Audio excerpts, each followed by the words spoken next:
What's up, guys? You're listening to We're Fucked. I'm your host, Mehul, and I'll be here to talk about sustainability for 15 minutes at a time. When it comes to climate change, I'm here to talk about what we've been doing, what's in store, what we can do, and most importantly, what not to do. I think a lot of environmental education has been really kumbaya, and it really acts like there's going to be some sort of magical solution to climate change, when in reality, if we don't get it together within the next half decade, we're basically done for. So this is a place where I want to be straight up. Optimism is great, and I have a lot of faith in what activists have been doing for decades, but that'll only work if we know what we're talking about. So for now, we're fucked until we're not. That being said, today I'll be talking a bit more about what I said earlier, which is what not to do.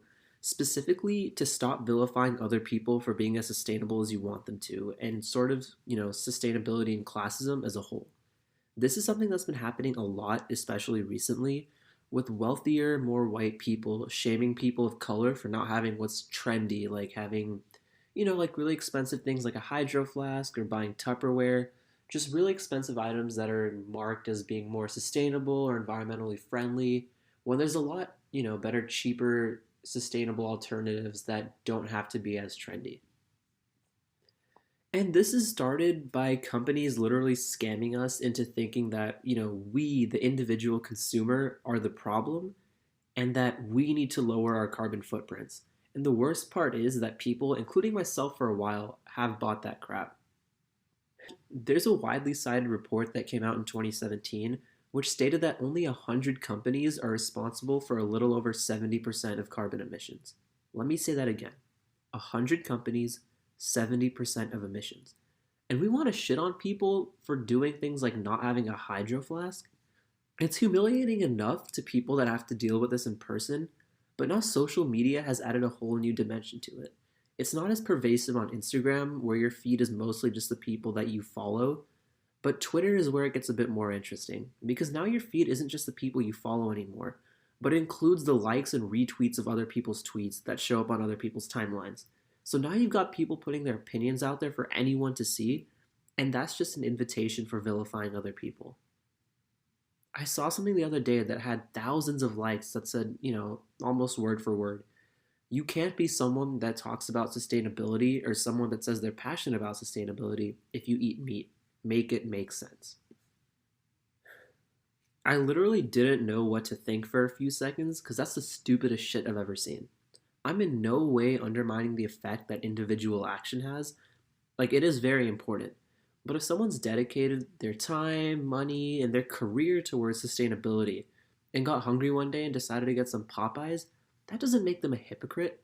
You've got companies literally spilling their shit into the ocean, and you're worried about Matthew eating some Taco Bell? Make it make sense. I get that if you have the means to go vegan, then, it makes sense to do so. There's health benefits and environmental benefits, and there's plenty of good that can come out if everybody went vegan, but that shouldn't be our first priority. Energy, fashion, and transportation are way worse for the environment, and solutions to those are well within our reach, and those are solutions that corporations need to take on themselves, not the individual consumer. Stop going after people that are literally on your side without having the facts first. Like, this trend of mostly rich white people just attacking people for not being as trendy in sustainability has gotten well out of hand. I'm from an immigrant family, and this is a common immigrant experience, reusing like yogurt and butter containers in our fridges to store other leftover foods. And we've been doing this since the people that invented Tupperware were still in diapers. The difference is that this is a money saving way to do it, and we don't go around advertising it. So then, people of color get shamed for not having the trendier option. So, where do you go from here?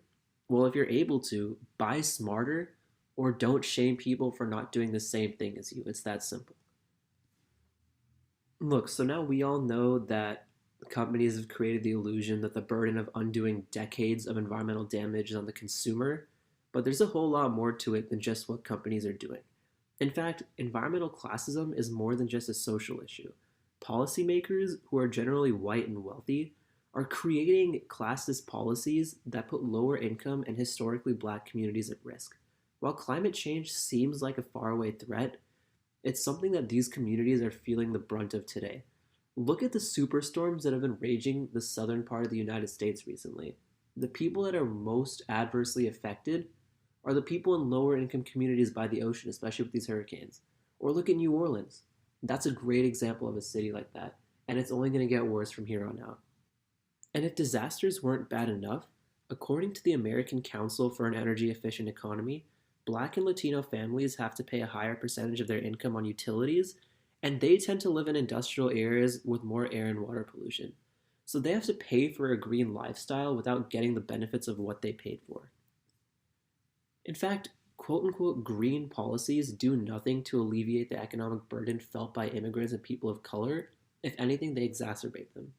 Instead of levying green standards for corporations, many lawmakers are levying green standards for residences, such as having, LED bulbs or having mandatory standards for energy efficiency. While that's great, doing that on a company-wide scale would decrease emissions furthermore and not exacerbate socioeconomic issues or put Black and Latino families at more financial risk. In fact, doing this has been driving poorer and poorer people out of their homes and having them forced to settle in areas of lower and lower environmental quality, which is an environmental form of gentrification. And their voices are suppressed. As energy company lobbies tend to influence policymakers and standardize green tech, green policies have always been made by wealthy white people for wealthy white people at the expense of lower income people of color. Now, I talked a bit earlier about what we shouldn't do, but knowing all this, there is some action we can take. It's not just making sustainable choices on our end, and I'm not going to pretend that, oh, voting will solve all our problems. I know that's a very common narrative, but that's mistaken. But there is some truth to it, in that doing some research on your candidates and seeing who they're funded by and what green policies they support, especially in local and state elections, can help these communities a lot and is a step in the right direction. It's not a solution, but it's definitely a step in the right direction. So, thanks again for tuning in, everybody. If you want some more information or resources about this topic or disagree with something I said and want to have some meaningful discourse, or if you've magically fallen in love with me after hearing me talk about sustainability for this long, my DMs are open on Instagram and you can email me in the link in the description. I'm really looking forward to being straight up with everyone. This is a zero bullshit approach. Sustainability. So feel free to tune into We're Fucked every week. We should be on Spotify, Apple Podcasts, and YouTube. Or you can go on anchor.fm/we're FVCKED. That link is also going to be in the description.